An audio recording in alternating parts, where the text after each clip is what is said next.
우리 옆 사람 인사하겠습니다. 예산에서 사랑하고 축복합니다. 인사하겠습니다.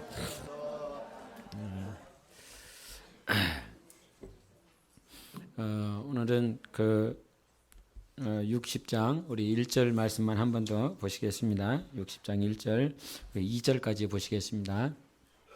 같이 읽겠습니다. 같이 읽습니다. 시작. 일어나라 빛을 발하라 이는 내 빛이 이르렀고 여호와의 영광이 내 위에 임하였음이라. 보라 어둠이 땅을 덮을 것이며 캄캄함이 만민을 가리려니와 오직 여호와께서 내 위에 임하실 것이며 그의 영광이 내 위에 나타나리니. 아멘. 60장 1절 2절을 보면 이제 빛이 임하였다 일어나라 빛을 발하라 이렇게 말씀하시며 찬양도 있고 또 이런 설교로 많이 우리가 주님의 음성을 듣게 되는데 2절에 보면 아이러니하게도 무엇으로 시작을 하냐면 보라 어둠이 땅을 덮을 것이며 이렇게 말씀을 하십니다. 빛도 임하였고 영광도 임하였고 하나님의 빛이 너에게 임하였는데도 불구하고 2절에 보면 보라 어둠이 땅을 덮을 것이라 이렇게 말씀을 하시면서 조금 이렇게 대구가 되는 대비가 되는 그 말씀 구조를 이렇게 보게 됩니다. 이런 모양들이 내 영혼에도 또 여러분의 삶 가운데도 있지 않을까 싶습니다. 이 60장 1절 일어나라 빛을 발하라 이는 내 빛이 이르렀다. 그리고 여호와의 영광이 내 위에 임하였다. 이르렀다라고 하는 말씀과 임하였다라고 하는 그 말씀이 동일한 의미를 취하고 있습니다. 결국은 이 말씀은 빛이라라고 하는 건 예수 그리스도를 말씀하는 것 아니겠습니까? 이사야 선지자를 통해서 빛이 임하였다, 영광이 임하였다라고 말씀을 했어요. 그래서 요한복음 8장 12절에 보면은 이런 말씀이 있는데 한번 읽어보겠습니다. 시작. 예수께서 또 말씀하여 이르시되 나는 세상의 빛이니 나를 따르는 자는 어둠에 다니지 아니하고 생명의 빛을 얻으리라. 이런 말씀이 있습니다. 또 아이러니하게 무엇과 무엇이 대비가 됩니까? 빛과 어둠이 이렇게 대비가 되고 있습니다. 나는 세상의 빛인데 즉 빛이 임하였음에도 불구하고 어둠이 현존하고 있는 그 모습을 우리에게 가르쳐주고 있습니다. 이 말인즉슨 그 당시 예수님이 오셨었던 2000년 전의 그 모양뿐만 아니라 우리에게도 동일하게 적용될 것입니다. 세상의 빛이신 예수 그리스도 영광으로 우리에게 임하였었던 예수 하나님의 빛 하나님의 영광이 있음에도 불구하고 이 세상은 여전히 어둠이 존재하고 있다는 사실입니다. 그런데 이 8장 12절은 여러분이 잘 아시는 것처럼 이 가늠한 여인을 만나 주시고 난 다음에 하신 말씀이 이 12절의 말씀입니다. 나는 세상의 빛이다. 그리고 어둠에 다니지 마라. 이런 말씀을 하셨어요. 근데 8장 2절을 보면 이런 말씀을 하십니다. 같이 읽습니다. 시작. 아침에 다시 성전으로 들어오시니 백성이 다 나아오는지라 앉으사 그들을 가르치시더니 다시 성전으로 들어오셨어요. 그러면 어디 갔다가 오셨을까요? 예수님은 그 전에 8장 1절, 7장 31절을 보면 예수님께서 감람산으로 가시다. 아침이 되시니까 다시 성전으로 들어오신다. 감람산이라고 하는 건 겟세마네 그 기도하러 가신 것이죠. 모든 일정을 마치시고 난 다음에 예수님께서 아버지와 독대하시며 기도하시고 다시 성전으로 들어오셨습니다. 왜 다시 오셨을까요? 여러분 생각은 어떠십니까? 왜 다시 오셨다고 생각을 하십니까?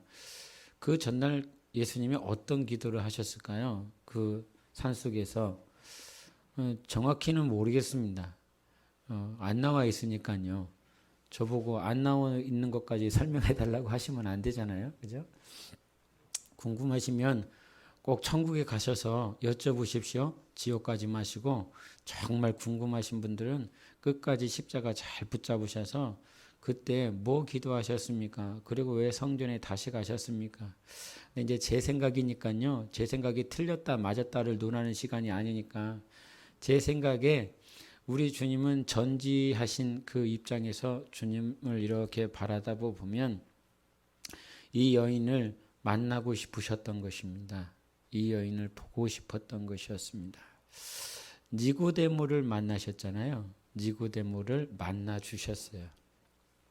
그리고 이 요한복음에 보면 혼인 잔치에 가셨어요. 혼인 잔치에 가셨어요. 나의 때가 아직 되지 아니하였어라고 하시는 분이 그 혼인 잔치에 가셔서 예수 그리스도 물을 포도주로 되게 하시는 그 잔치에 직접 가셨어요.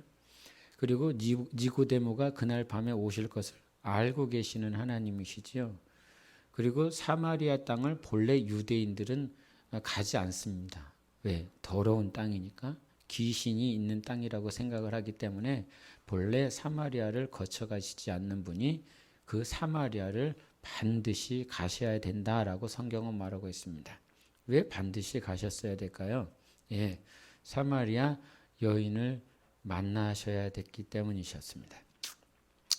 우리 눈에 보면 주님께서 안 가셔도 되는데 왜 가실까? 이런 생각들을 자주 하십니다. 자주 하게 됩니다. 그러면 이런 모양들 혼인잔치에 가신 이유, 니고데모를 기다리셨던 이유, 또 4장에서 또 그 사마리아 여인을 만나러 일부러 가시는 그 이유들, 이것들을 연장선에서 계속 생각을 해보면 주님은 요한복음 7장 말미에 감람산으로 가셔서 8장에 이루어질 일들을 기도하지 아니하셨을까? 이런 생각을 해보게 되지요. 그리고 8장에 넘어왔었던 가장 큰 이유는 그 여인 만나 주시고 싶었던 것이지요. 어둠 가운데 잡혀 있는 여인. 세상의 율법주의자들은 간음하기를 기다리고 있었습니다. 그리고 시험에서 내처려 죽이려고 그랬습니다. 그럼 주님은 왜 기다리셨을까요? 간음하시기 전에 저 같으면 간음하기 전에 그 여인을 찾아가서 간음하지 말아라 이렇게 말할 것 같거든요. 근데 전지적인 그 입장에서 예수님을 바라볼 때에 다 아시는 분이 왜 그렇게 하시지? 라고 생각할 수가 있어요. 여러분 같으면 어떻겠어요? 나의 자녀들이 간음이 뭐예요? 간음. 자주 듣는 단어잖아요. 간음하십니까? 라고 했을 때 간음이라고 하는 건 사전을 보니까 나의 남편, 나의 아내가 아닌 사람과 성적인 교제를 갖는 것, 관계를 갖는 것을 간음이라고 하는 것이지요. 그 간음한 여인을, 그러니까 자기 남편이 아니지요. 자기 남편이 아닌 사람과 하룻밤을 보내고 온 그 여자를 기다리고 계셔. 나 같으면 사전에 방지하셨을 것 같은데 이런 생각을 해보게 됩니다. 그러면서 주님을 이렇게 볼 때에 어둠 가운데 붙잡혀서 살아가고 있는 우리들에게 가장 중요한 게 무엇일까? 그리고 오늘도 찬양을 했던 것처럼 여러분은 간음한 여인입니까? 아닙니까? 어떤 목사님이 이 간음하는 현장 사건들이 세상에만 있는 것이 아니라 하셨어요. 이것들이 교회 안에 있는 사건이고 교회 안에서 다반사까지인지는 모르겠지만 여하튼 있다는 거지요. 그러면 주님은 어디 계셨을까 이런 생각을 해본다는 말이죠. 이 여인이 어둠 가운데 붙잡혀 있었을 때 주님은 뭐 하셨습니까? 우리가 어둠에 있었을 때 여러분이 간음을 안 하셨을 수도 있으니까 이 말씀이 나하고 전혀 상관없는 말씀으로 들릴 수도 있겠다. 여러분이 세상이 봤을 때 부끄러워할 만한 짓을 하고 있었을 때 주님은 어디 계셨을까라고 하는 것입니다. 빛이 임하였고 하나님의 영광이 이르렀는데도 불구하고 보라 사방에 어둠이 있다 이렇게 가르쳐주고 있어요. 온 세상에 어둠이 가득하다는 거예요. 그러니까 영적 생활의 딜레마인 거죠.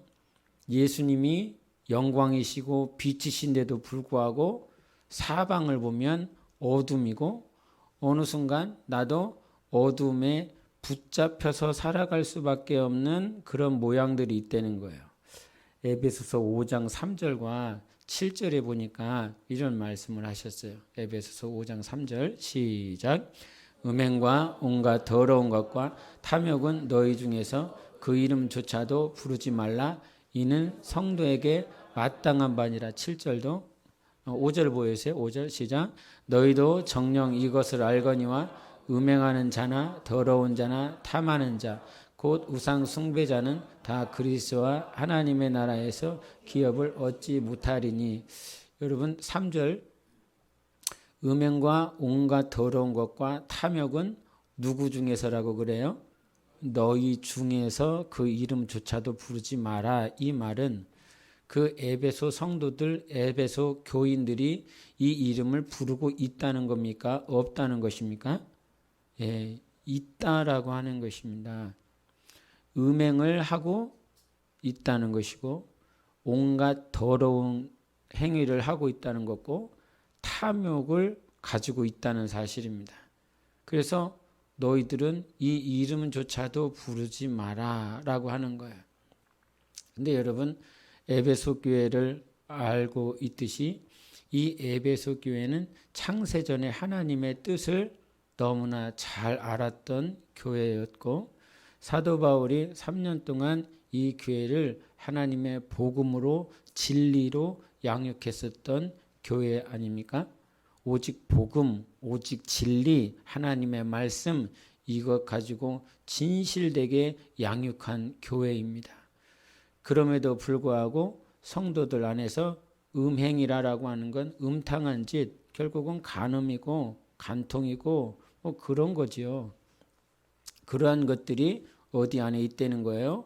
에베소 교회 안에 있다는 것이죠. 더러운 짓이라고 하는 것은 이 시작이 육체의 이 생리, 월경을 할 때 이게 피가 나오는 그 육체적인 더러움부터 시작해서 도덕적으로 양심적으로 타락한 그 혼적 기능까지도 불순물이 껴있는 상태를 더러운 것이라고 말을 하고 있고 여러분 탐욕은 무엇입니까? 아까 5절에 말했던 것처럼 탐하는 자는 곧 우상 숭배하는 자라라고 말씀하셨어요. 이 우상 숭배하는 자 저도 이렇게 말씀을 찾다 보면 우상 숭배하는 자는 플레오넥시아라고 그러는데 이 말이 어디서 왔냐면 플레오네크테스 뭐라고요? 한 번 들어서 얘기를 하는 사람은 그래도 언어적인 감각이 있으신 분들이에요. 근데 한 번 말을 했는데 못 알아들었어. 그러면 저하고 똑같은 사람들이고요. 플레오넥시아가 어디서 왔냐면 플레오네크테스에서 왔는데 이 말은 무슨 말이냐면 더 많이 가지기를 원하는 사람 이 말이라는 거예요. 더 많이 가지기를 원하는 사람. 그러니까 이 세 가지 현상이 에베소 교회에 분명히 나타나고 있어요. 음행이 벌어지고 있고요. 더러운 행위들, 또 더러운 상태, 어떤 혼적인 기능, 양심들이 다 더러워졌어. 세상 옆에 있는 경쟁사와 이익을 다투기 위해서 자기의 양심도 다 팔아넘기고 어떻게 해서든지 죽여서 내가 살고자 하는 것들이 성도임에도 나타나고 있고 또 내가 더 많이 갖고 싶다라고 하는 탐하는 자, 즉 우상 숭배하는 자. 그러니까 무슨 이 돌이나 나무를 만들어 놓고 깎아 놓고 거기에다가 절하고 막 인사하고 뭐 이렇게 돌을 던지는 행위만 우상 숭배하는 자가 아니라 오히려 지금 하나님이 원하시는 것보다 하나님이 내게 주시고자 하는 그것보다 그 이상의 욕심을 내면서 살아가고 있는 사람이 탐하는 자, 즉 우상 숭배하는 자라라고 가르쳐주고 있는 거죠. 그러면 여러분은 우상 숭배자입니까? 아닙니까? 라고 하는 거예요. 우상 숭배자인지 내가 더 많이 원하는 사람인지는 어떻게 알 수 있을까요? 내가 더 많이 가지기를 원하는 자인지는 어떻게 알 수 있을까요? 그거는 마태복음에도 말씀하시고 있는 것처럼 하나님과 만몬, 물질은 겸하여 섬길 수 없다라고 그랬어요. 그래서 우상숭배, 내가 탐하는 것이 있는지 없는지 잘 모르겠어. 그러면 결국 어디 이렇게 저울이 있어요. 저울이 있으면 하나님의 시간과 내가 원하는 것과 시험대에 올랐을 때 하나님이 원하시는 방향을 선택하느냐, 아니면 내가 원하는 것들을 취하기 위하여 0.1g이라도 그 저울에다가 놓느냐라고 하는 거죠.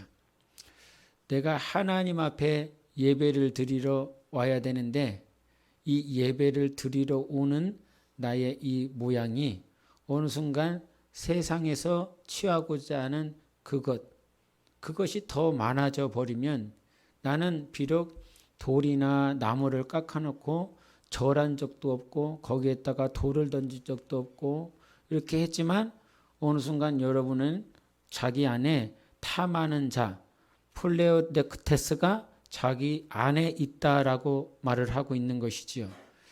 그것이 여러분뿐만 아니라 2000년 전에 사도 바울로부터 말씀과 복음을 들었었던 에베소 교회에도 굉장히 많이 있었다라고 하는 거예요. 그런데 5장 7절에 보면 뭐라고 말씀을 하시냐면 에베소서 5장 7절. 그러면 우리 같이 에베소서를 보시겠습니다. 에베소서 5장 7절과 8절을 보시겠습니다. 에베소서 5장 7절 8절 같이 읽어보시겠습니다. 에베소서 5장 7절 8절 시작. 그러므로 그들과 함께하는 자가 되지 너희가 전에는 어둠이더니 이제는 주 안에서 빛이라 빛의 자녀들처럼 행하라.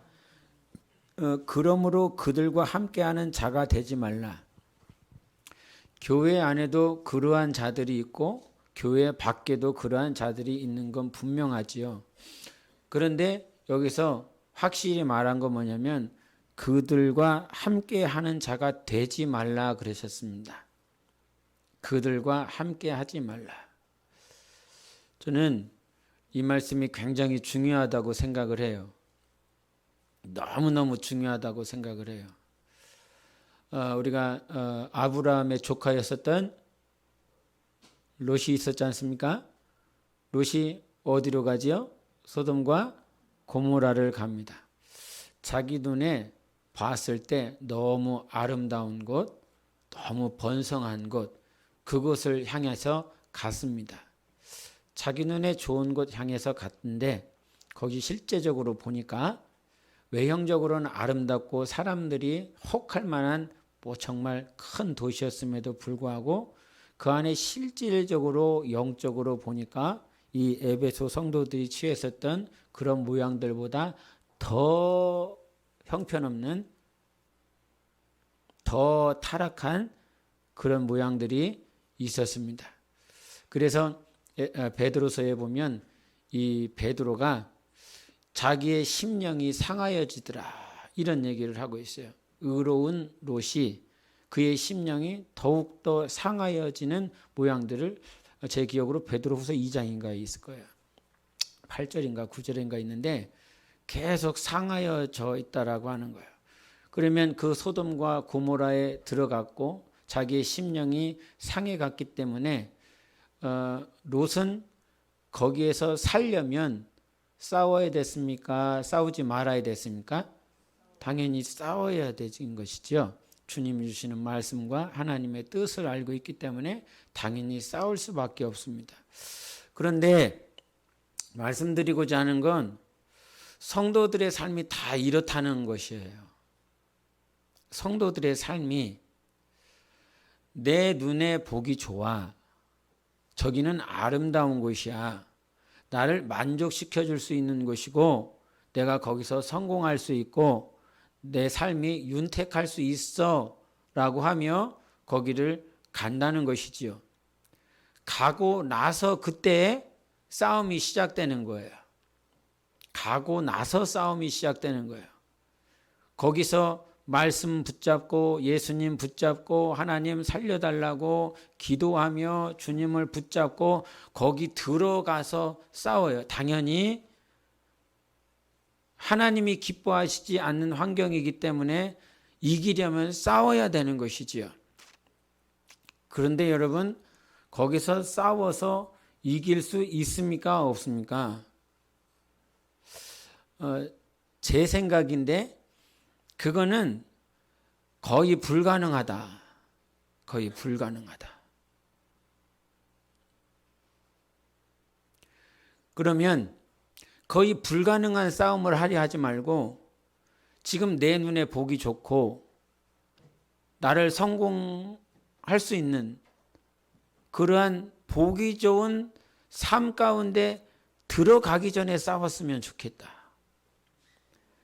들어간 다음에 싸우는 것이 아니라 소돔과 고모라 땅에 들어가서 싸우지 말고 미리 들어가기 전에 싸워라. 미리 들어가기 전에. 이런 말씀을 하셨어요. 5장 10절을 한번 보세요. 에베소서 5장 10절. 시작. 주를 기쁘시게 할 것이 무엇인가 시험하여 보라.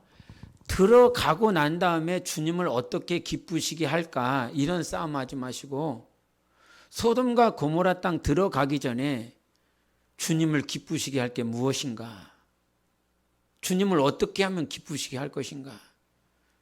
그런데 저를 포함하여 모든 성도들 대부분의 크리스찬들이 이와 같은 삶을 살아가고 있지는 않을까 생각을 해봅니다. 들어간 다음에 그제서야 하나님의 뜻을 구하고 하나님 이게 아닌가요? 이게 긴가요? 하나님 여기서 이기게 해주세요. 여기서 승리하게 도와주세요. 여기서 회복시켜 주세요. 나를 좀 인도해 주세요. 이와 같은 삶을 대부분이 살고 있지 않는가 이런 생각을 해봅니다. 롯이 그저 아브라함과 함께 살았었던 그 인생이야 라고 하는 것이 아니라 여러분 아닐까 생각해 봐요. 나 아닐까 생각해 봐요. 근데 주님께서 이 모든 이 상황들을 다 봅니다. 롯을 봅니다. 롯을 봐요. 그 다음에 오늘 그 등장하는 이렇게 이사야의 삶을 보게 되고 다윗의 삶을 이렇게 보게 돼요. 그래서 제가 오늘 그 이사야의 말씀과 시편에 나와 있는 다윗의 삶을 좀 비교해 드리고 싶은데, 그 예수님이 빛이라고 말씀을 하셨던 게 그 간음한 여인이 죄를 범했어요. 그리고 예수님이 오셔서 그 여인을 정죄하지 않겠다. 그리고 세상의 빛이라고 말씀을 해주셨어요. 이 여인이 어둠 가운데 다 행하고 난 다음에 그저셨단 말이에요. 이사야서에 보면 이사야서가 몇 장까지 있죠, 여러분? 66장까지 있죠? 그래요? 근데 1장부터 39장을 보면 내용들이 다 어떤 내용이에요? 너희들 죽는다. 너희들 잘못했다. 너희들 범죄했다. 너희들 아수르로 끌려간다. 바벨론 포로가 된다. 너희들은 영원히 죽는다. 너희들은 끝났어. 너희들은 헤어나올 길이 없어. 계속 1장부터 39장까지 이렇게 읽다 보면 내가 죽을 것 같아요. 내가 죽을 것 같아. 내가 이미 죽었어. 이미 성장을 치렀어. 이렇게 무섭고 두려운 말씀이 없어. 근데 40장이 딱 넘어가면 그때부터 갑자기 말씀 분위기가 싹 바뀌어버려요. 우리 40장부터 한 절씩 볼 건데 40장 보여주세요. 40장에 있는 28절 9절입니다. 여러분에게 하시는 소리로 한번 읽어보세요. 시작. 너는 알지 못하였느냐? 듣지 못하였느냐? 영원하신 하나님 여호와 땅끝까지 창조하신 이는 피곤하지 않으시며 곤비하지 않으시며 명철이 한이 없으시며, 또 41장이에요. 하나님은 곤비하지 않고 피곤하지 않겠다는 거예요. 그리고 너희들도 그렇게 될 거를 말씀하세요. 독수리 날개쳐 올라가듯이 너희들이 올라갈 것을 40장에 말씀하시고요. 41장 시작. 두려워하지 말라. 내가 너와 함께함이라. 놀라지 말라. 나는 내 하나님이 됨이라. 내가 너를 굳세게 하리라. 참으로 너를 도와주리라. 참으로 나의 의로운 오른손으로 너를 붙들리라. 41장은 그 말이에요. 함께 할 거야. 두려워하지 마. 아까 우리가 찬양했던 것처럼요.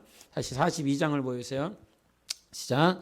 상한 갈대를 꺾지 아니하며 꺼져가는 등불을 끄지 아니하고 진실로 정의를 시행할 것이며, 이 말씀은 주님이 오셔서 우리에게 하신 말씀이잖아요. 상한 갈대를 꺾지 않을 거야. 꺼져가는 등불을 끄지 아니할 거야. 이 말은 무슨 말이에요? 포기하지 않을 것이라는 말씀이에요. 43장도 마지막으로 시작.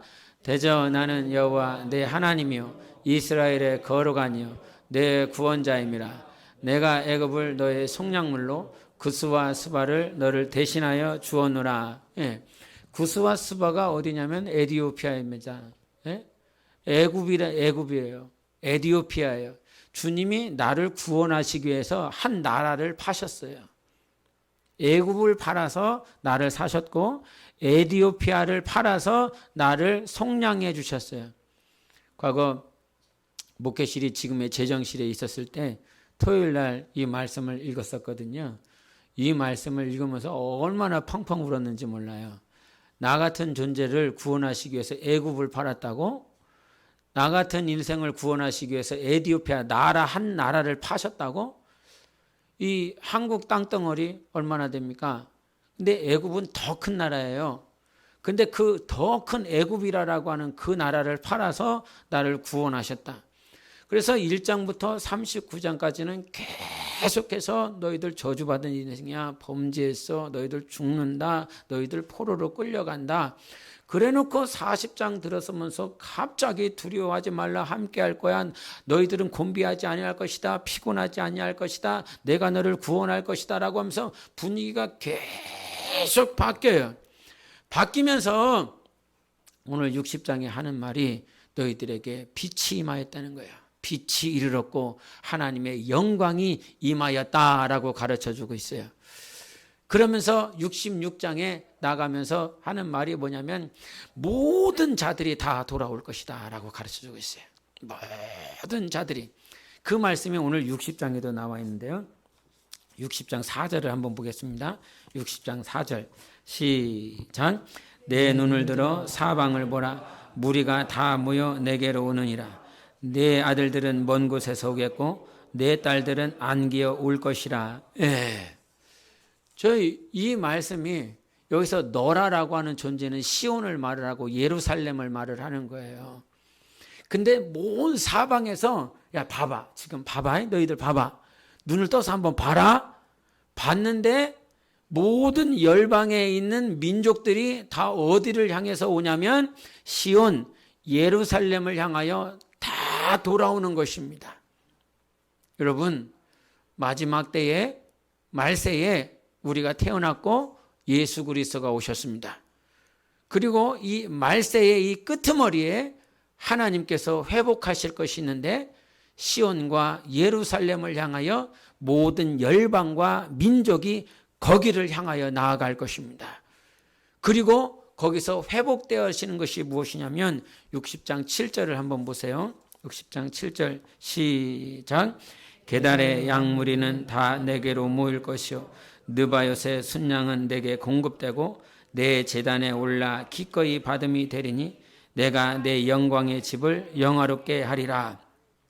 여기서 재물을 다 가지고 왔어요. 모든 열방에 있는 민족들이 하나님을 만나겠다고, 하나님께 영광과 경배를 드리겠다고 재물을 가지고 왔는데 그때 7절에 주님이 뭐라고 말씀하시냐면 내 제단에 올라 기꺼이 받음이 되겠다 이렇게 말씀하셨어요. 무엇을 회복하냐면 예배가 회복되어지는 것입니다. 예수 그리스도가 우리 삶 가운데 빛으로 임하고 영광으로 임하면 시온 예루살렘뿐만 아니라 그 시온과 예루살렘으로 말미암아 모든 열방의 예배가 회복되어지는 것입니다. 그런데 그와 같은 회복이 1장부터 39장까지 철저하게 죽었고 철저하게 음란했고 철저하게 간음했고 철저하게 부정했고 철저하게 더러웠고 철저하게 탐욕스러웠었던 그 이스라엘을 통해서 하나님께서 열방을 회복시켜 주시더라 이 말이에요. 근데 중요한 건 이스라엘은 그저 통로일 뿐이지, 이스라엘은 도구일 뿐이지, 40장부터 내가 너와 함께 할 거다. 내가 너를 택했다. 내가 너를 피곤하지 않게 할 것이다. 내가 너를 곤비하지 아니할 것이다. 내가 너를 속량하고 구원하기 위하여 애굽과 에티오피아를 팔아서 너희들을 나의 것이 되게 할 것이다 라고 말씀하시며, 누가 개입하느냐? 주님이 개입하십니다. 하나님이 개입하십니다. 이사야서 1장 12절과 13절에 보면 예배가 얼마나 형편없었는지를 가르쳐줘요. 너희들이 재물을 많이 가져오는데 한번 보여주세요. 시작. 너희가 내 앞에 보이려 오니 이것을 누가 너희에게 요구하였느냐? 내 마당만 밟을 뿐이니라. 헛된 재물을 다시 가져오지 말라. 분향은 내가 가증히 여기는 바요. 월삭과 안식일과 대회로 모이는 것도 그러하니 성회와 아울러 악을 행하는 것을 내가 견디지 못하겠노라. 마지막 두 줄을 보세요. 그러하니 성회와 아울러 악을 행하는 것을 내가 견디지 못하느니라. 그 당시 이스라엘은 집회하고 세미나하고 예배하고 모임을 갖고 온갖 절기와 안식일과 월삭과 필요한 모든 모임을 드리지만 함께하는 것이 무엇이냐? 악이었다라고 하는 사실이죠. 그때에 그들이 정말 그들이 취할 수 있는 모든 것들을 다 하나님께 가지고 오지만 하나님은 그것을 받지 아니하셨다는 사실이에요. 예배가 무너진 곳에서는 그 어떤 것을 잘하고 화려하고 찬양을 잘 드리고 반주자의 실력이 좋고 아름다운 사람들이 예배당을 꽉꽉 채우고 겉모양은 화려하고 예쁘고 달란트도 많고 무엇인가 잘하고 정말 잘 되어지는 모양처럼 보여지지만 실상 그 안을 바라보면 하나님이 받을 만한 제사는 하나도 없는 그 상태. 근데 그와 같이 죽은 상태, 영적으로 죽어 있는 그 상태를 주님이 알고 있는 것이지요. 알고 있어요. 너희들 죽었어. 너희들 끝났어. 그런데 하나님의 개입, 이것을 성경은 뭐라고 말을 하느냐? 은혜라라고 말을 합니다. 무엇이라고요? 하나님이 개입한 것을 은혜다라고 얘기하는 거야. 그 은혜가 우리 삶 가운데 들어오니까 형편없는 인생, 하나님 앞에 예배를 드릴 수 없었던 우리의 인생이 어느 순간 예배가 회복되어지고 열방을 살릴 수 있는 하나님의 도구로 인도함을 받는다라고 하는 사실입니다. 내 재물을 받지 아니하셨어요. 전혀 받지 아니하셨어요. 그런데 60장 7절에 내 제단에서 너희의 재물을 기꺼이 받아주겠다라고 하는 것이에요. 왜 그러느냐? 너희 안에 빛이 임하였기 때문인 것입니다. 너희 안에 영광이 임했던 것입니다. 나라고 하는 인생은 60장 2절에도 봐라. 사방에 어둠이 깔렸어. 이 말은 나도 어느 순간 어둠에 살았었던 존재요. 어둠의 행위를 했었던 자요. 어둠의 본질상 진노의 자녀로서 살아갔었던 우리였다 이 말이죠. 그런데 예수님이 우리 안에 빛으로 임하시면, 영광으로 임하시면 어둠의 일을 벗어버릴 수 있다는 사실입니다. 할렐루야. 이것이 말씀이요 진리인 것입니다. 우리가 소돔과 고모라 땅에 안 가는 것이 너무 중요합니다. 그런데 인간을 보아하니까 아담과 동일하여 선악과실을 안 먹을 때 주님이 오셔서 지켜주시면 좋은 것 아닌가? 우리는 그렇게 생각을 하지 않습니까? 네? 마찬가지로 이 롯이 소돔과 고모라 땅을 들어가기 전에 저기는 저주받은 땅이다, 죄악의 땅이다, 주님이 가르쳐 주셔서 안 들어가게 하시면 더 좋지 않겠습니까? 가늠한 여인이 가늠하기 전에 주님이 오셔서 가늠하지 말아라, 그 남자를 만나지 말아라. 미리 만나 주셔서 죄악 가운데 행하지 않도록 보호해 주시면 좋은 것 아닙니까? 주님이 미리 보여주시면 얼마나 좋겠어요. 지금 우리가 예배를 드릴 때 하나님이 얼마나 영광스러운지, 영광의 빛으로 충만하신 하나님께서 오늘 이 자리에 자정하셔서 우리를 바라보고 있고, 수많은 셀 수 없는 천군 천사들이 우리를 호위하며 예배를 돕고 있다는 이 사실이 영안이 열려 보이면 얼마나 놀라운 예배가 되겠습니까?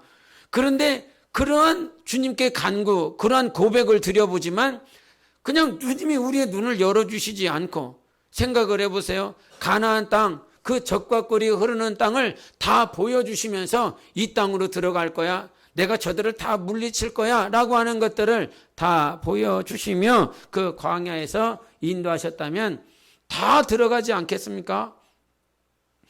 200만 명이든 300만 명이든 그 숫자가 중요한 것이 아니라 주님이 다 보여주셨으면 아마 다 이기지 않았을까, 이런 생각을 해보는 거죠. 주님 보여주세요. 내일 어떠한 일이 일어날지 보여주세요. 주님이 나의 기도 들어주신다면요, 일주일 후에, 1년 뒤에, 목회가 왜 힘들어요? 1년 후에가 안 보여요. 2년 후에가 안 보여요. 기도를 해도 어떻게 벌어질지 안 보여요.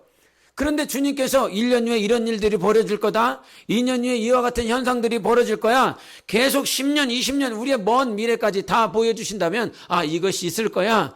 그러면서 주님이 다 보여주셨으니까 그렇게 갈 수 있을 거예요. 근데 성경은 한 번도 그렇게 역사하지 아니하셨어요. 내일 어디를 가야 될지 주님이 다 보여주시 아니하셨어요. 한 걸음 한 걸음 한 걸음 믿음이라 하는 것은 주님이 우리 삶 가운데 전부 다 보여주시고 오라 하는 것이 아니라, 오늘 한 걸음을 내디딜 수 있는 힘을 주셨을 때 그 힘을 의지하여 가는 것이 믿음인 거예요. 다 보여주지 않으세요. 그 한 걸음. 지난번에 인도의 그 성자로 살았었던 선다싱에 대해서 잠깐 얘기를 드렸잖아요. 그 선다싱이 하나님께 기도했대요. 이런 동일한 질문을 드렸다는 거죠. 주님이 지금 모든 인류에 있는 사람들에게 눈을 다 열어주셔서 지금 보좌 우편에 계신 예수를 보여주시고 천국이 얼마나 영광스러운 것인지를 보여주시면, 그리고 주님이 이 땅에 딱 나타나셔서 저들에게 다 보여주시면 얼마나 그들이 믿음을 가지고 변화되겠습니까? 그랬더니 주님이 그에게 하시는 말씀이 무엇이냐면, 2000년 전에 내가 왔었어. 내가 2000년 전에 와서 표적을 행했어. 내가 무리를 걸었다. 내가 칠병이어를 행했다. 우병이어를 행했다. 죽은 자도 살렸다. 가버나움에 들어가서는 모든 병자를 다 살렸다. 귀신을 다 쫓아주었다. 연약한 자, 약한 자 내가 다 치료해줬다. 팔레스타인에 있었던 사람들이 나를 친히 받고 목격하고 나를 본 사람이 수만 명이다. 그런데 나를 믿고 따라온 사람은 극히 적었다. 그러면서 그에게 가르친 것이 무엇이냐면, 나를 보기 때문에 믿을 수 있는 것이 아니다. 표적과 이적을 보기 때문에 믿음을 얻을 수 있는 것이 아니라는 것이지요. 그러면서 그에게 요한복음 4장 23절에 있는 말씀을 가르쳐줬는데, 여러분이 다 아시는 말씀이에요. 아버지께 예배할 때가 오나니 아버지께 예배하는 자는 영과 진리로 예배한다. 그 영과 진리로, 결국은 무슨 말이냐면, 나를 믿을 수 있는 것은 표적과 기사와 이적을 보고 친히 만지고 경험해야 믿음이 생기고 하나님을 만날 수 있는 것이 아니라 오직 성령과 진리로 하나님을 믿을 수 있다고 가르쳐 주신 것이에요. 성령과 진리. 따라해 보세요. 시작. 네.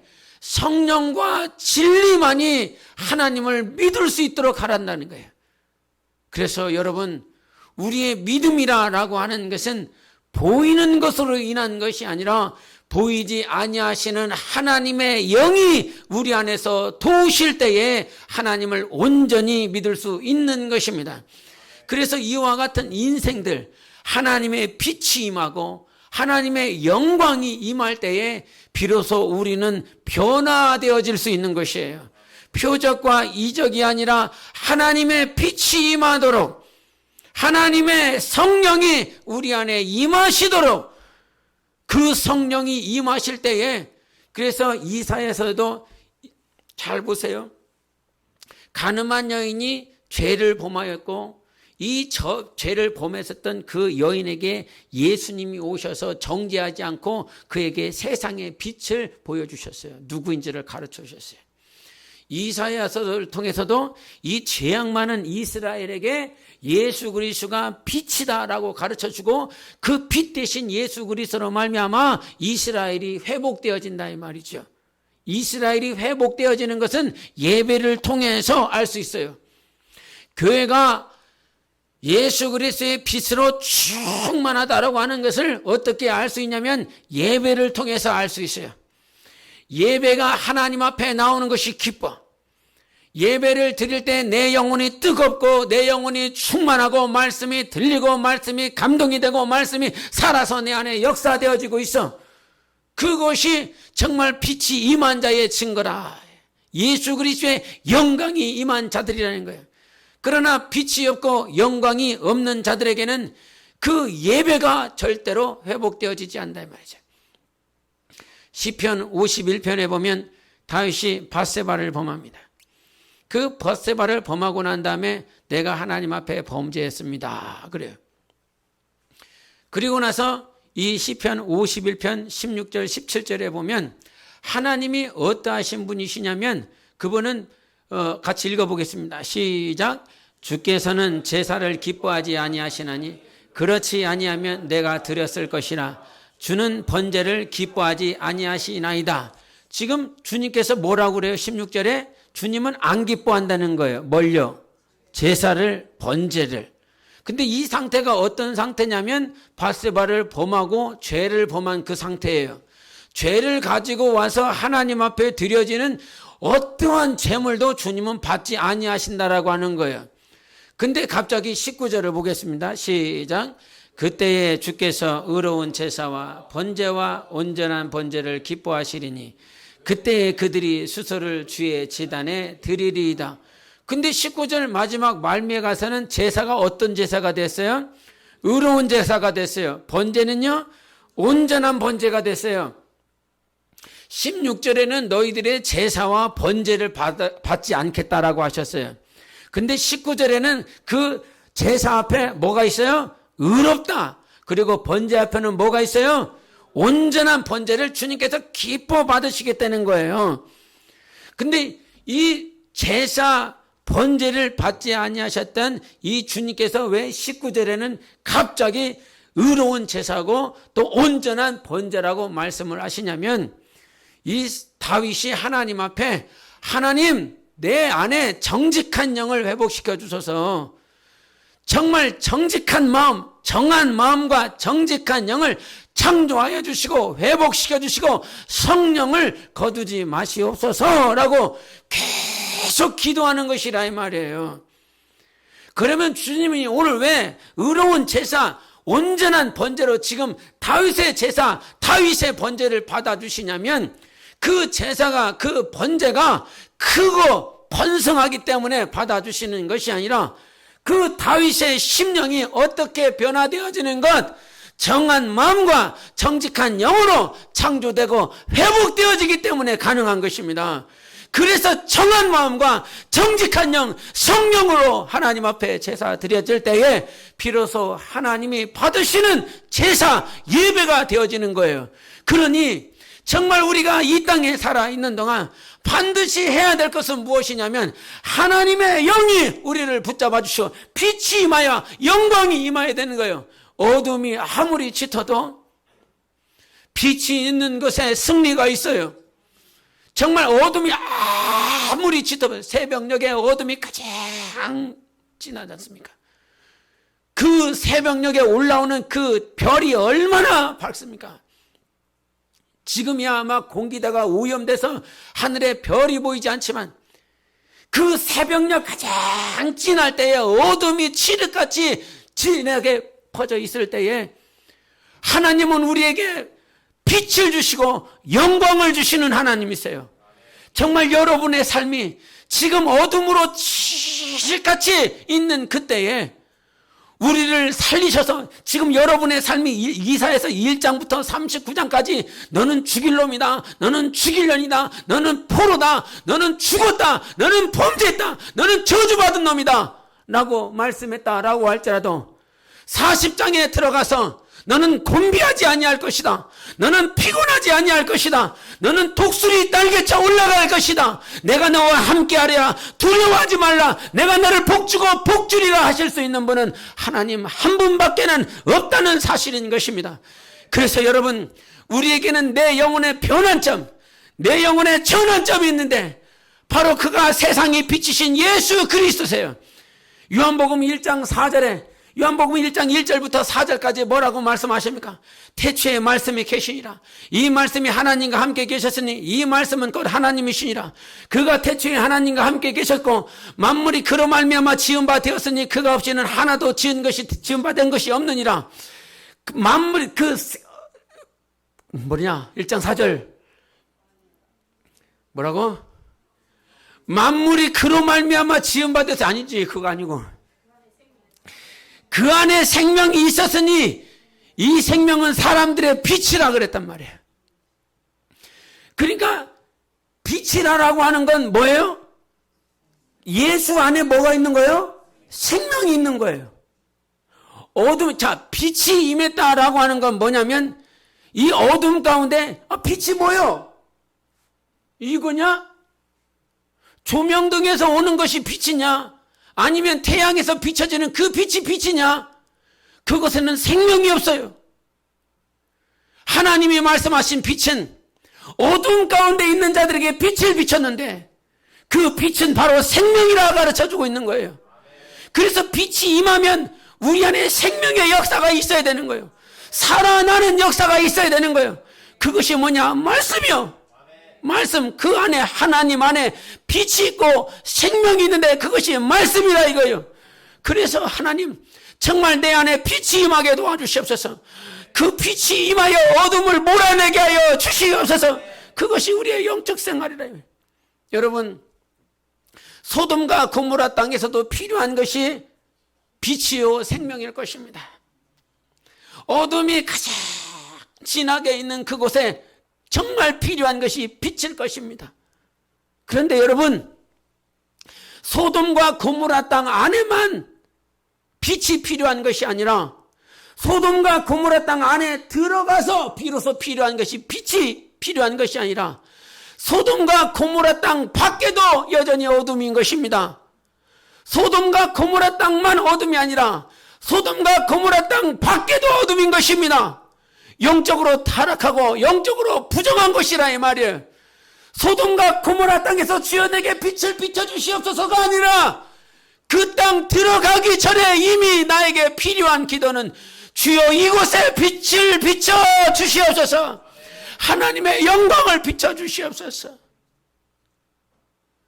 성도들의 삶이 변화되기를 원하고 목사의 삶이 변화되기를 원하는 것은 여러분의 그 탐하는 자, 우상 숭배하는 자가 되어 오늘도 더 많이 얻기를 원하고 더 많이 구하기를 원하여 들어간 그 땅에서 비로소 빛을 찾는 것이 아니라 이 탐하기 전에 내게 빛을 임하게 하여 주시옵소서. 탐하기 전에, 더 많은 것을 구하기 전에, 직장에 들어가기 전에, 학교에 들어가기 전에, 어떤 공동체 안에 들어가기 위해서 더 많은 것을 원하고 더 많은 것을 구하기 전에 정말 하나님과 이 탐하려고 하는 그것 가운데서 들어가기 전에 하나님 내게 빛을 비춰달라고. 주님은 오늘도 우리에게 빛을 비춰주시는 하나님이십니다. 우상 숭배를 하고자 하는 그런 마음들이 안에 있다 이 말이에요.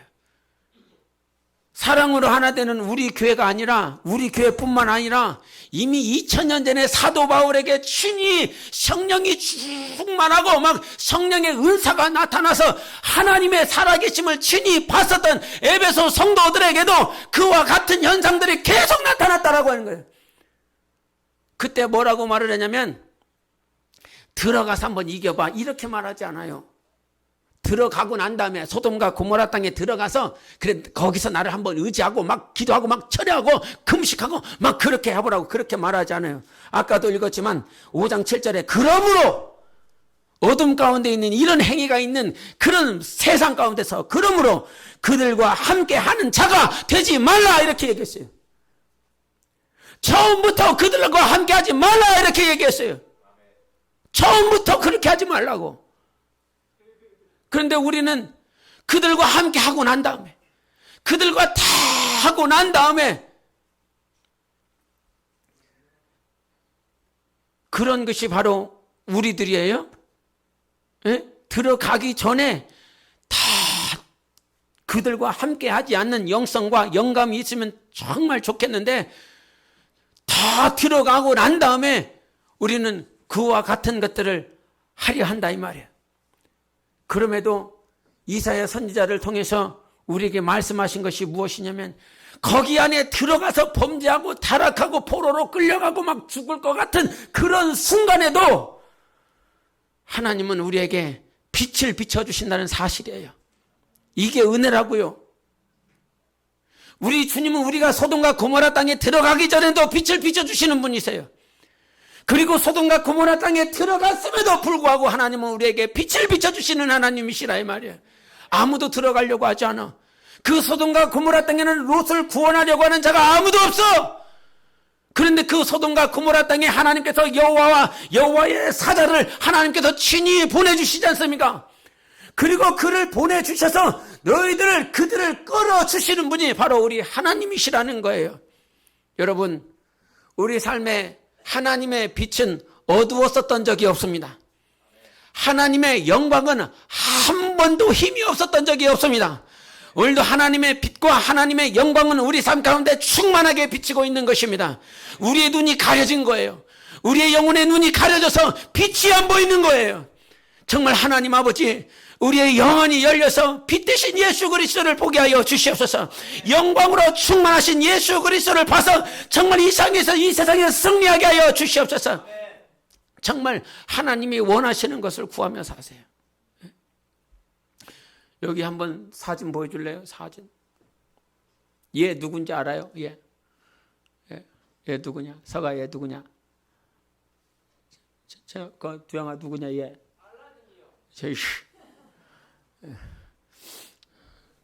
저 잘생겼나요? 네. 제가 그 알라딘과 요술램프 있지 않습니까? 예, 알라딘과 요술램프에 보면 알라딘이 좀도둑이잖아요, 그죠? 좀도둑이에요. 근데 좀도둑이 길을 가다 말고 어떤 아주 마법사 하나를 만났어요. 금화를 보여주면서 네가 내 심부름 하나만 해주면 이 금화를 줄게. 좀도둑 출신이 그 금화를 보고 그 마법사가 하는 말에 동굴에 들어가서 저기 들어가면 구석진 곳에서 램프 하나, 낡은 램프 하나가 있는데 그거 하나 가지고 와. 그래서 그 동굴 안에 들어갔더니 막 금은 부화가 잔뜩이요 막. 근데 그 마법사가 뭐만 가지고 그래요?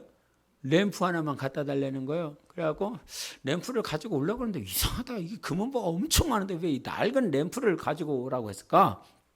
그래갖고 막 올라가고 있는데 동굴을 빠져나오고 있는데 그 마법사가 야 빨리 램프 던져 임마. 그러면서 막 태도가 돌변을 한 거죠. 그러니까 알라딘이 이상하게 생각하고 나 동굴에서 먼저 빠져나가고 난 다음에 램프를 주겠다고. 이거 하면 30분 얘기해야 되는데 구연동화인데. 네?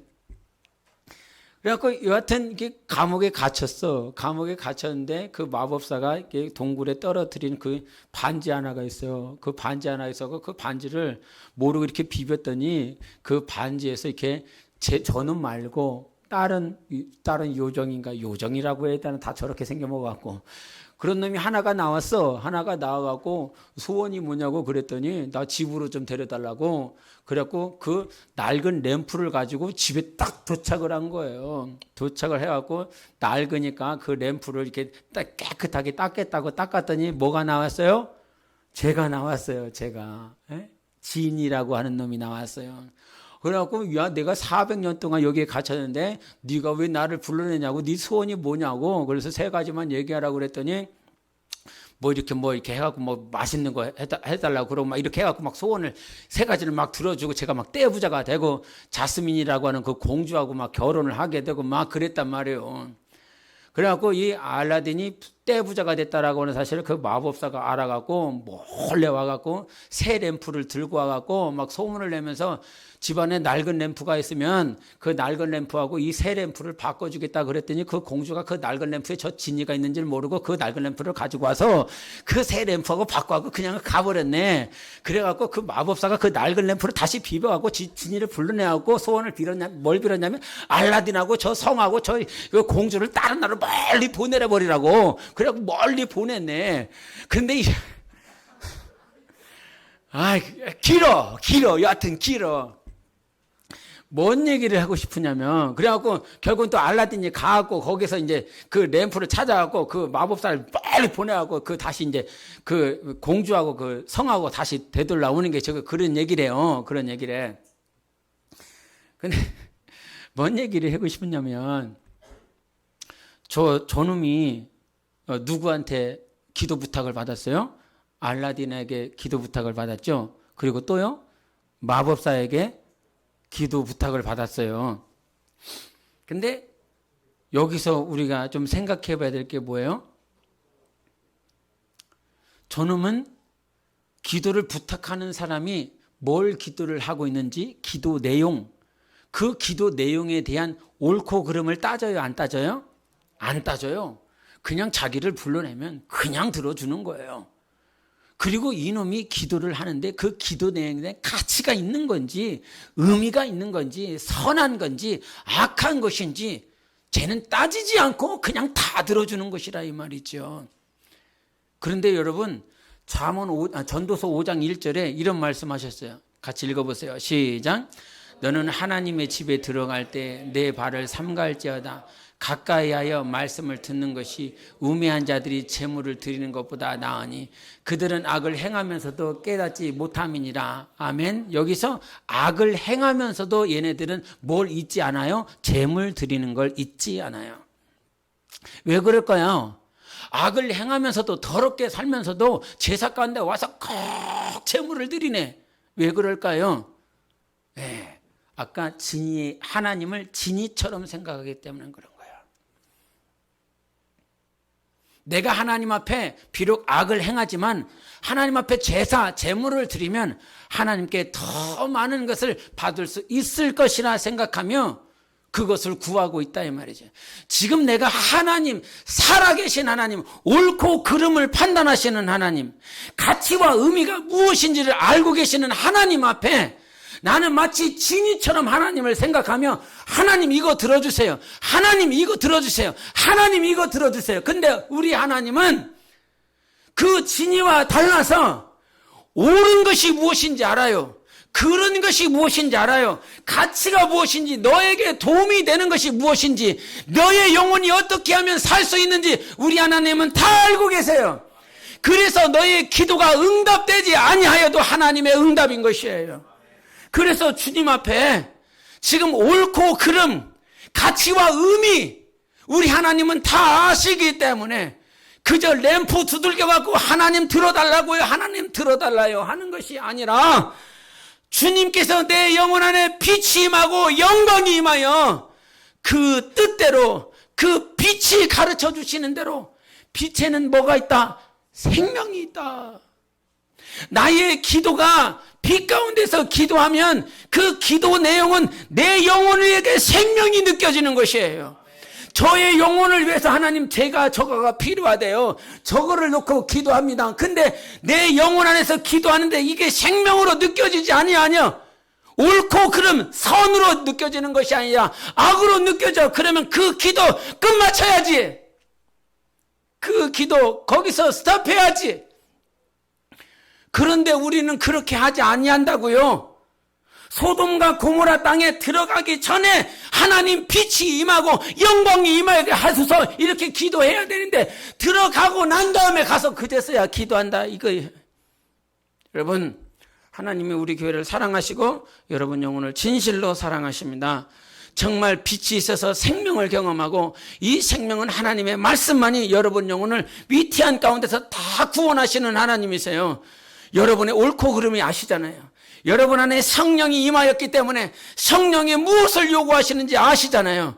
그래서 아까 에베소서 5장 10절에도 뭐라고 얘기를 하냐면, 주를 기쁘시게 할 것이 무엇인가 시험하여 보라는 거예요.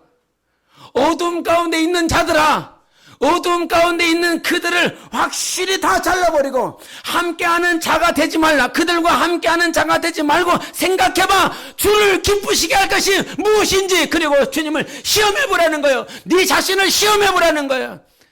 여러분, 주님을 기쁘시게 하세요. 소돔과 고모라 땅에 들어가고 난 다음에 하나님, 어떻게 하면 하나님을 기쁘시게 하는 거예요? 어떻게 하면 많은 것을 다 얻으려고 이것도 얻고, 그러니까 우리 신앙은 하나님도 얻고 이것도 얻으려고 그래요. 안 그래요? 하나님도 얻고 이것도 얻고 이것도 얻고 하나님도 얻고, 이게 없다니까요. 이게 없어요. 하나님이면 하나님인 거예요. 단지 솔로몬의 기도처럼 너희들에게 있어야 될 기도는 일용할 양식뿐이라는 거예요.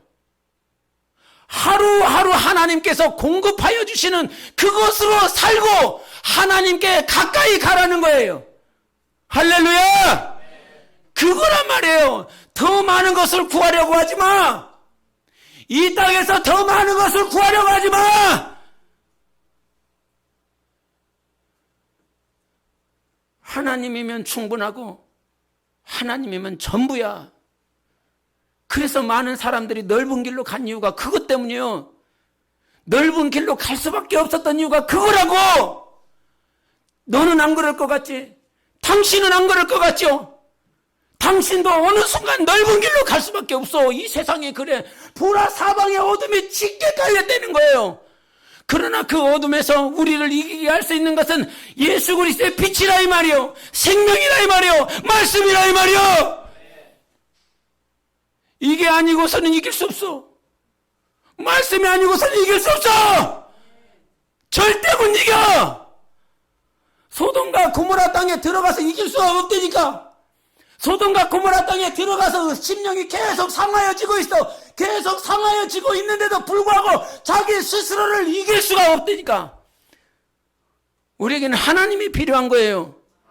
정말 주님 나에게 오시옵소서. 이 소돔과 고모라 땅에 오시옵소서. 이 어둠 가운데 있는 나에게 오셔서 빛으로 임하여 주시고 나를 구원하여 주시옵소서. 우리를 구원하실 수 있는 예수 그리스도가 함께하고 계십니다. 정말 주님이 우리를 구원자로 우리 예수 그리스도를 보내주신 것입니다. 그래서 예수 그리스도 소돔과 고모라 땅 들어가기 전에 나와. 소돔과 고모라 땅 들어가기 전에 나와. 할렐루야. 들어가기 전에 나와. 들어간 놈들은 빨리 나와라.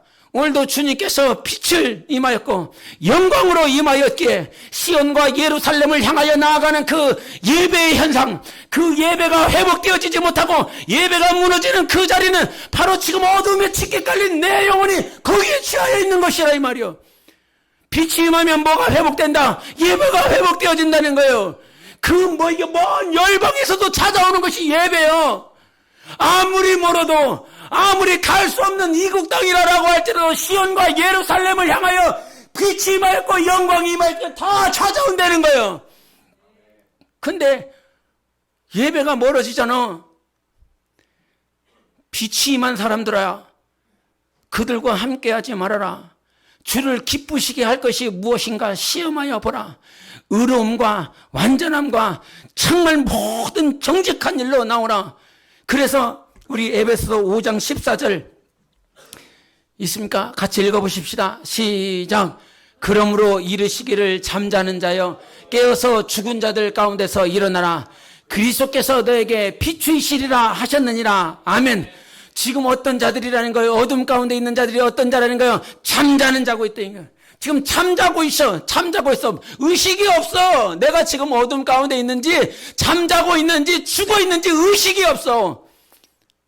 나의 영혼이 죽어가고 있는지를 몰라. 죽은 자들 가운데서 일어나. 일어나!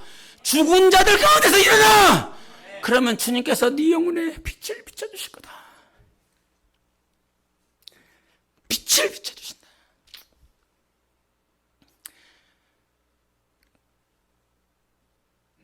잠자지 말고 죽은 놈들 가운데서 일어나. 주님이 분명히 우리에게 빛으로 임하셨습니다. 영광으로 임하셨습니다. 내가 오늘 내가 기도하고 내가 바라는 것보다 하나님께서 더 큰 것으로 갚아주시는 분이셔. 지금 내가 욕심내고 내가 내 앞에 있는 요거 하나 때문에 목매달아서 끝나는 인생이 아니라 잘 봐, 주님께서는 영광을 우리에게 갚아주시겠다고 하셨어. 지금 네가 당하는 그 고난은 장차 너에게 줄 그 영광과 비교할 수 없다라고 말씀해 주셨어요. 영광과 좋게 비교할 수 없는 거예요. 반드시 그 영광, 빛 가운데 거하는 여러분 영혼의 삶이 되시기를 예수 이름으로 축원합니다. 예수 이름으로 축원합니다. 함께 기도하십시다.